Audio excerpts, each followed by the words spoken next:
এই সব বিষয়গুলোই কিন্তু একটা বাক্যের সাবজেক্ট হতে পারে। তো আলটিমেটলি এই যে ৯টা টপিককে আমরা জাস্ট একটা লাইনের ভিতরে নিয়ে আসবো যাতে করে আমাদের বুঝতে সুবিধা হয়। আচ্ছা, প্রোনাউন হচ্ছে গিয়ে প্রোনাউন, আর হচ্ছে নাউন নাউনের কাজ করে, এটা ডেফিনেটলি ঠিক আছে। নাউন ক্লোজও নাউনের মতো কাজ করে, নাউন ফ্রেজ নাউনের মতো কাজ করে, হ্যাঁ, জেরান্ট নাউনের কাজ করে, জেরান্ট ফ্রেজ নাউনের কাজ করে, ইনফিনিটিভ নাউনের কাজ করে, ইনফিনিটিভ ফ্রেজও নাউনের কাজ করে, ভার্বাল নাউনও নাউনের কাজ করে। তো এগুলো নিয়ে আমি পরবর্তীতে আলোচনা করব ইন ডিটেলস। তো আমরা আলটিমেটলি কিন্তু এই কথাটা কিন্তু আমরা বলতেই পারি যে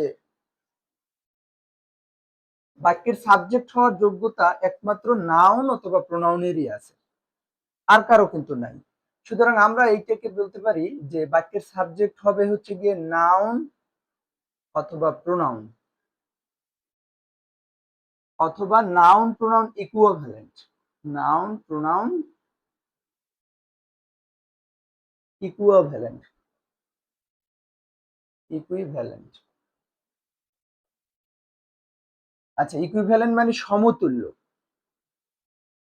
অর্থাৎ নাউন প্রোনাউনের সমতুল্য কাউকে লাগবে, অর্থাৎ সাবজেক্ট হওয়ার জন্য।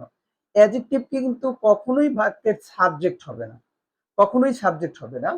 আর যদি আবার অনেকটা উদাহরণ আছে, যেমন the poor are born to suffer, এরকমের যে উদাহরণগুলো অনেকেই দেয় যে এই তো অ্যাডজেক্টিভ সাবজেক্ট হয়েছে, আসলে এটা অ্যাডজেক্টিভ না। অ্যাডজেক্টিভের পূর্বে কখনোই আর্টিকেল বসে না। আর অ্যাডজেক্টিভের পূর্বে যখন আমরা আর্টিকেল বসাবো তখন ওই জাতীয় সকলকে বুঝাবে, তখন এটা প্লুরাল কমন নাউন হয়ে গেছে, প্লুরাল কমন নাউন। সুতরাং এটাও কিন্তু একটা নাউন।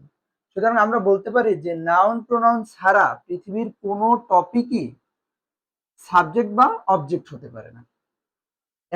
এমনিতে অ্যাডভার্ব বা ভার্ব এগুলো এক্সটেনশনের মধ্যে থাকতে পারে, কিন্তু কখনো সাবজেক্ট বা অবজেক্ট হবে না। Keep learning.